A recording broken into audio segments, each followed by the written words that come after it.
Good evening, thanks for joining me this Sunday on 7Edition. I'm Muhammad Ahmad Hamdan and these are tonight's top stories. IRB achieves highest direct tax revenue. Search intensifies for missing SUV in Penang bridge crash. And Malaysian man in New York racist attack dies.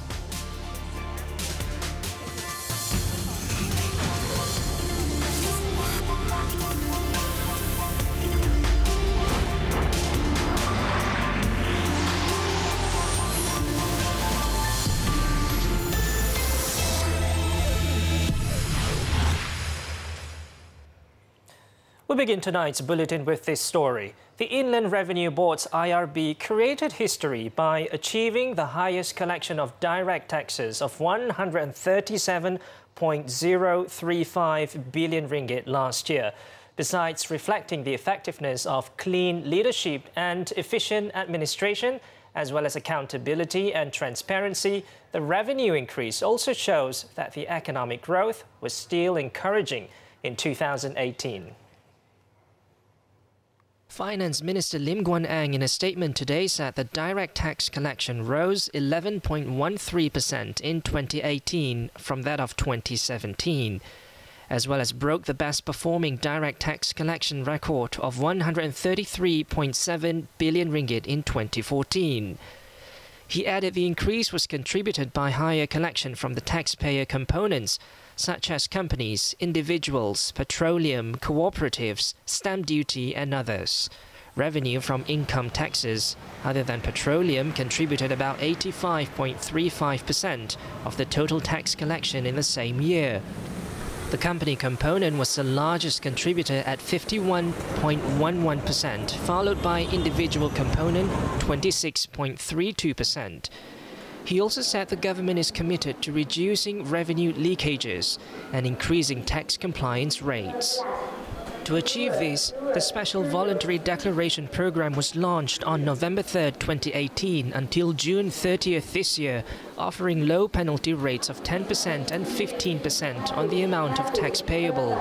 This will prevent taxpayers who have tax compliance issues from having to pay a higher penalty of up to 300% when the program ends. Authorities are intensifying efforts to locate a white sports utility vehicle SUV that plunged off the Penang Bridge in a crash early this morning. Seberang Perai Tengah Police Chief Assistant Commissioner Nik Ros Azhan Nik Abdul Hamid said until now it is still unknown how many persons were inside the vehicle or if they survived. He also said the search is still ongoing and rescuers have roped in 4 divers from the Marine Police and the State Fire and Rescue Department. Authorities also confirmed the authenticity of a 20-second dashcam video footage which captured the incident unfolding. The video clip, which showed the white SUV being hit by a black Toyota Vios before plunging into the sea, also has gone viral on social media. However, police need to investigate further and will probe on all angles, including claims that both cars may be racing prior to the incident. The 21-year-old driver of the Vios sustained injuries in the incident and is being treated at the Seberang Jaya Hospital. Earlier today, it was reported that the 2:50 a.m. collision on the bridge caused one of the vehicles to crash through the guardrail and plunge into the sea.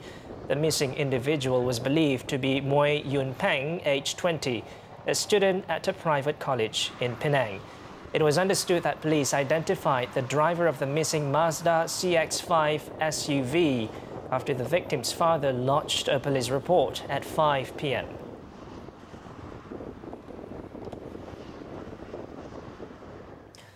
The Malaysian restaurant owner in New York City who was badly wounded in a suspected racial attack recently has passed away.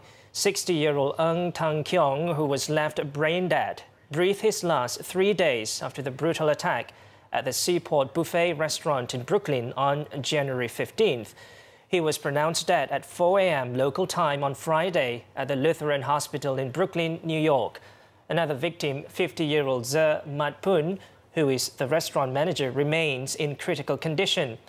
According to witnesses, the suspect, identified as 34-year-old Arthur Martinovich, burst into the restaurant and began bashing Ng and two of his employees on their heads with a hammer. The third victim, 34-year-old chef Fu Fai Pun, died from his injuries on the same day.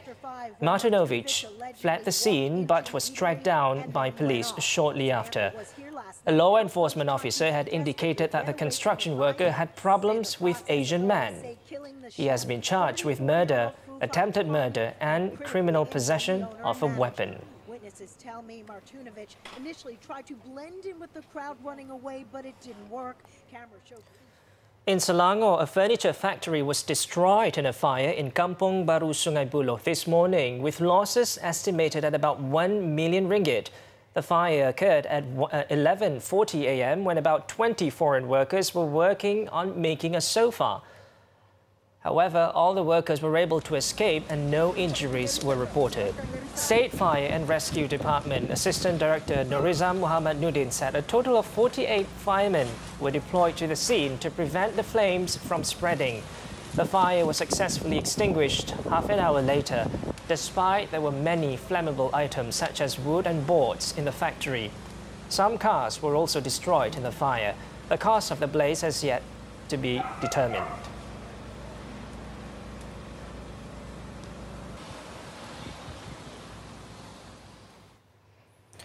Elsewhere, panic spread among the occupants of 5 kongsi houses in Rawang, Selangor after a fire broke out and burned the workers' quarters to the ground late Saturday.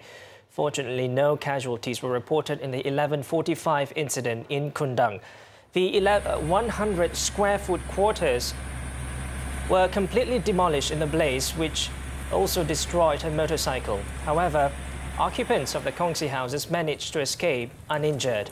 A fire engine from Rawang Fire and Rescue Station was deployed to the scene 20 minutes after the fire broke out, and it took them 30 minutes to put out the flames completely. The cause of the fire remains under investigation.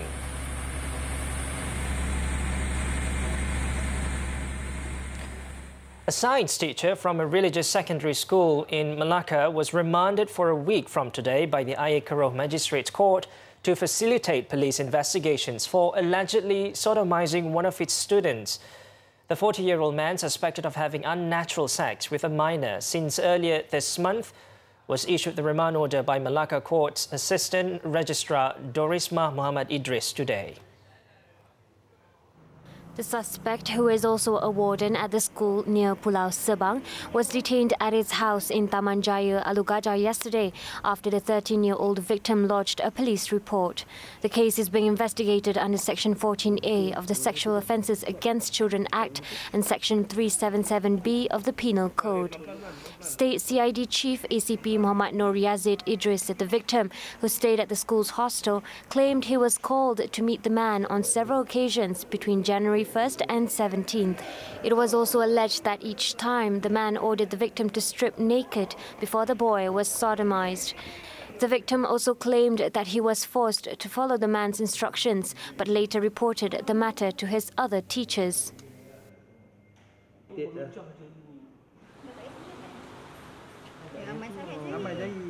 To 20 years jail by the Kuala Terengganu High Court today on a charge for abusing his 5-year-old stepson, resulting in the child's death 2 years ago. Judge Dato Abdul Wahab Mohammed meted out the sentence after Rosmanan Abdul Rahman pleaded guilty to the offence. The accused was charged with abusing Muhammad Hairil Amshah Abdul Rahman, which caused the boy's death in Felda Tenang, Jertih Besut between June 25th to 28th, 2017. The victim was pronounced dead when Rosmanan brought him for treatment at the Besut Hospital's emergency unit. The 41-year-old man had earlier claimed that the victim was injured after falling off a motorcycle.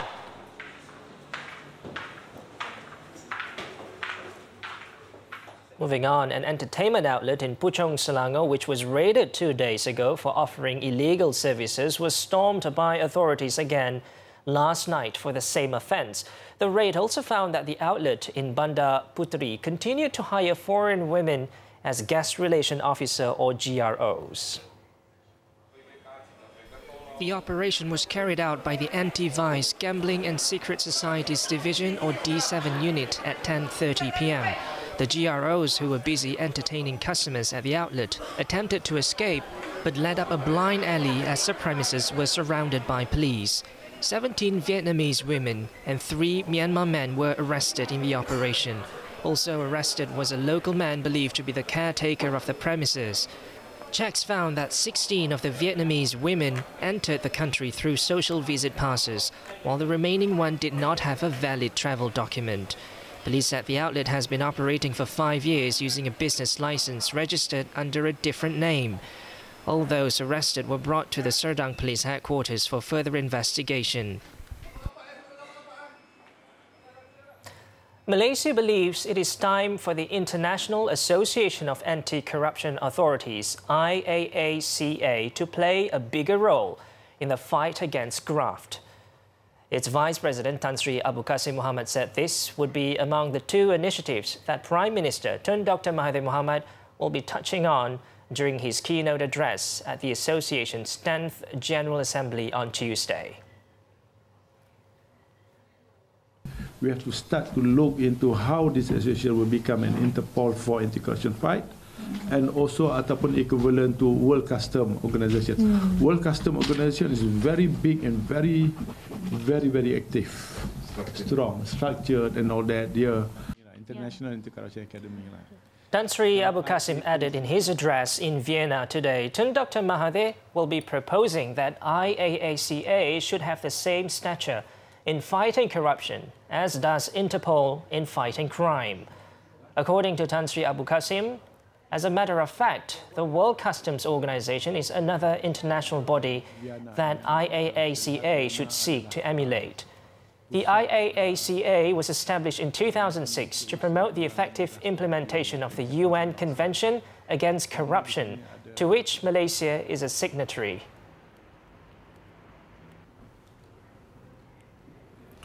Up next, Resorts World Genting has breathed new life into its indoor entertainment space. Details next. Welcome back. Now let's take a look at our daily segment Clickbait for what's trending and making round in the cyber world today. In the US, CCTV footage of a 95-year-old man being robbed at a Chinatown market in Honolulu, Hawaii on Wednesday went viral after his granddaughter asked Twitter users for help in identifying the culprit. The original video raked in almost 10 million views. Here's the story. Lupo Fernandez was purchasing some fish at a counter in Oahu Market when a thief ran off with his wallet, which contained $40, ID cards, a bus pass, and photos of his family and late wife. In the clip, the suspect can be seen pacing back and forth behind Fernandez before he grabs the wallet from the elderly man's hands. Fernandez, who is hard of hearing and does not speak English, is left at the market counter looking around helplessly. His granddaughter took the story to Twitter, asking users to do their thing in tracking down the robber. Not long after, a fellow Hawaiian posted on Facebook that she's found the victim's ID and wanted to return it. In moments of such despair, it seems that there were also other malicious individuals who took advantage of the situation and created a GoFundMe page to scam the public who sympathized with the victim. Despite this, the thief's identity was finally revealed by netizens, and the suspect was finally caught by police on Thursday. Look forward to a new dimension of fun above the clouds as Resorts World Genting has breathed new life into its indoor entertainment space. The Skytropolis Funland Indoor Theme Park at Genting Highlands, which opened its door to the public in December last year, will take visitors not only on a thrilling adventure with 4 levels of adrenaline-packed rides, but also will serve a unique shopping experience. Our trainee reporter Vivian Lim reports.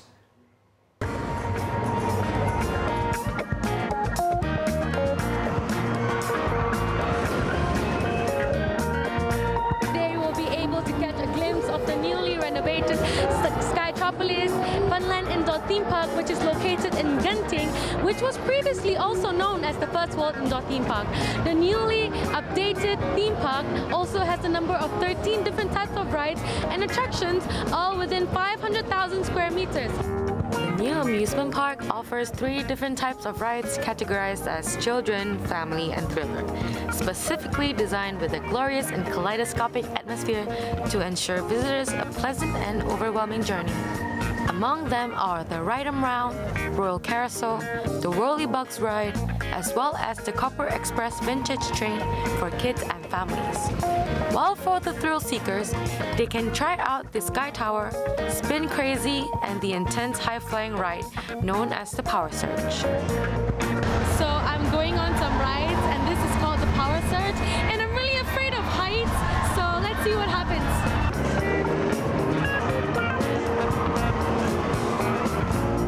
So we're back. As you can see, I'm in a very bad situation, but it's amazing.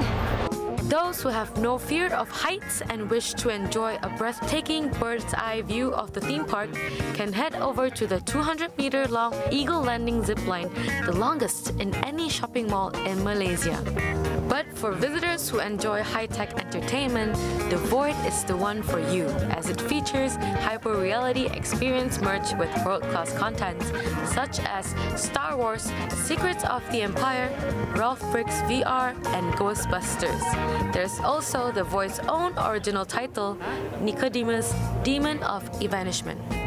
The Void attraction is by far above and beyond any virtual reality that's out there. So I think that's, whether it's the Void in Dubai or Void here in Malaysia, if you experience the Void compared to other virtual reality attractions, it's not even a comparison. And I think that's the key with the longevity of an attraction like that, because you want to have something new to bring people back again and again. This is the first VR experience where when you put on the gear on and you lift your hand that has no gear, the sensors pick it up, and when you do this, it actually reflects that. So the AI here is amazing, and that's pretty much one of the key moments where the experience departs himself from the other virtual reality. Hence, us calling it hyper reality. My personal experience in the Void was surreal. This is definitely something you have to experience for yourself. There are many more thrilling and family-friendly rides coming up soon, so if you're looking for a short and fun getaway, this will be it. Resorts World Genting is expected to introduce about 9 more exciting rides soon, as well as new Big Top Video Games Park, which is a circus-themed arcade measuring over 20,000 square feet and a virtual reality arcade area, Imaginatrix. Vivian Lim reporting for 7Edition. Right, and now updated as of 7 p.m. Here are the top trending topics and searches on the internet today.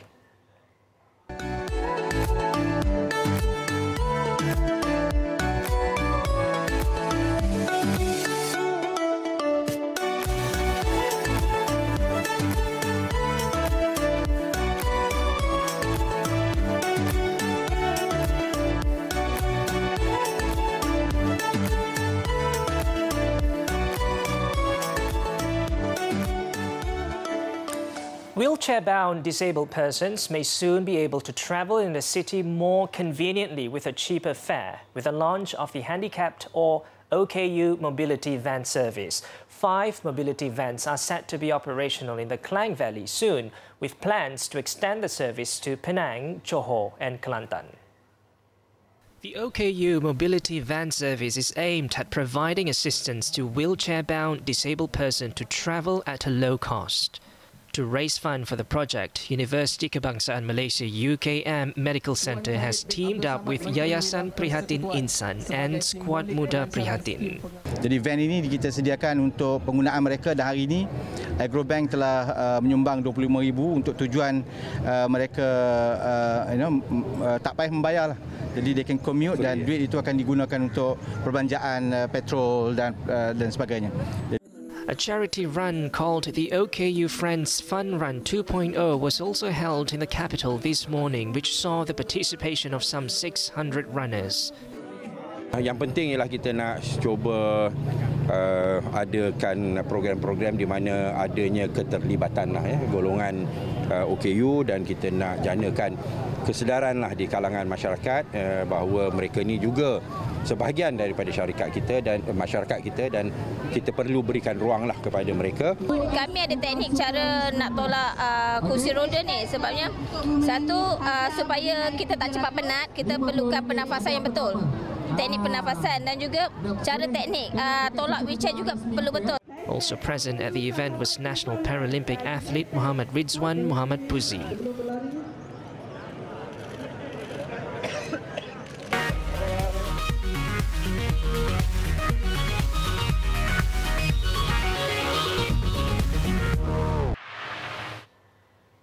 And now it's time for our My Game On segment, bringing you the latest esports news in Malaysia. Market research firm Newzoo has predicted that the esports industry in Southeast Asia will continue to grow rapidly in 2019. The region will see the fastest growth of esports audience that will expand to over 31.9 million viewers, bringing with it many investment opportunities. One Islam has the details. The esports and gaming market in the Asia-Pacific region is the biggest in the world, accounting for 49% of global revenues, with over $66 billion worth of investments in 2018. Newzoo expects even higher numbers for the region in 2019, especially for Southeast Asia, the region with the most dedicated esports audiences in the world, despite not being as well developed as others. There are 2.2 billion gamers around the world, and we are very excited about it because the highest growth also comes from Southeast Asia, especially in Malaysia. So we're extremely excited about this opportunity where there are a lot of youngsters in Malaysia and people who are passionate about esports. So that's why we are entering the Malaysian market. It is expected that the inclusion of esports as a medal event in the 2019 SEA Games will be the main driving force behind further investments in the region. We see 2019 for esports, and especially with the SEA Games, this is going to be big.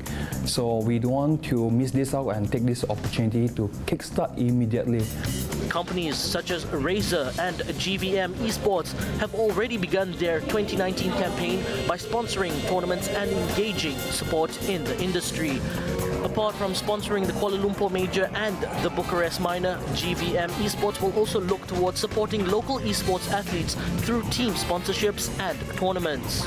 We want to contribute to esports scene locally, so that creating more tournaments and opportunities for the esports players and build up the ecosystems within the country first before we scale up to globally.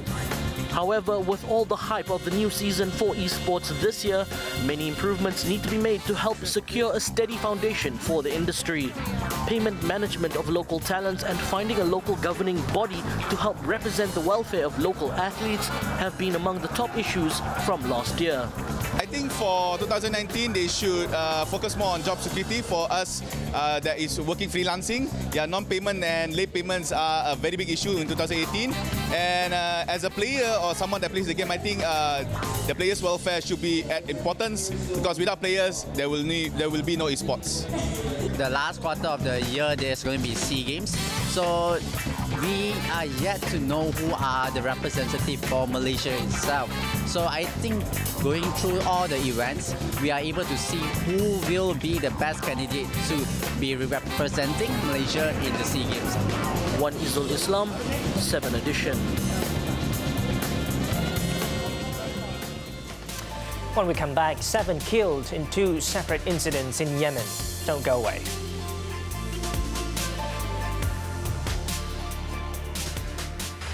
We're back with foreign news. Saudi-led forces launched overnight airstrikes on Yemen's capital Sana'a on Sunday, killing at least 2 civilians and injuring a dozen others. Coalition warplanes attacked 7 military targets, including Al Dulaimi Air Base, a drones storage site, and military training camps. It said non-military targets were also hit, including a plastics factory where a large fire broke out. In a separate incident in Marib, 5 foreign mine clearance experts were killed in an explosion earlier on the same day, with a number of others reported injured. An official said the blast occurred as landmines were being transported to be destroyed as part of the Saudi-backed Masam landmine clearance project. The 5 bodies have been brought to the hospital, but their nationalities have not been confirmed. Now, the latest on the pipeline fire horror in Mexico. The death toll from Friday's blaze had risen to 73, with another 74 people injured and dozens more were missing. Authorities say the number of victims could still rise as the aftermath of the blaze has yet to be thoroughly assessed. The pipeline blew up after thieves drilled an illegal tap, causing a fountain of fuel gushing out from the holes. A crowd of people had scrambled to collect it in containers, ignoring warnings from nearby security forces before the pipeline suddenly blew up. As of now, no arrests have been made since the accident. Grief-stricken family members have yet to find or identify their relatives involved in the accident, dozens of whom were badly burned. The tragedy came just 3 weeks after President Andrés Manuel López Obrador launched an offensive against fuel theft gangs that have drilled dangerous, illegal taps into pipelines. The crackdown has led to widespread fuel shortages at gas stations throughout the country.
Tiny Kitchen is back with more interesting videos, and this time, what can be better than tiny deep fried Oreos? We leave you with visuals of the adorable kitchen therapy as we draw 7Edition to a close. I'm Muhammad Ahmad Hamdan. Thanks for watching and have a productive week ahead.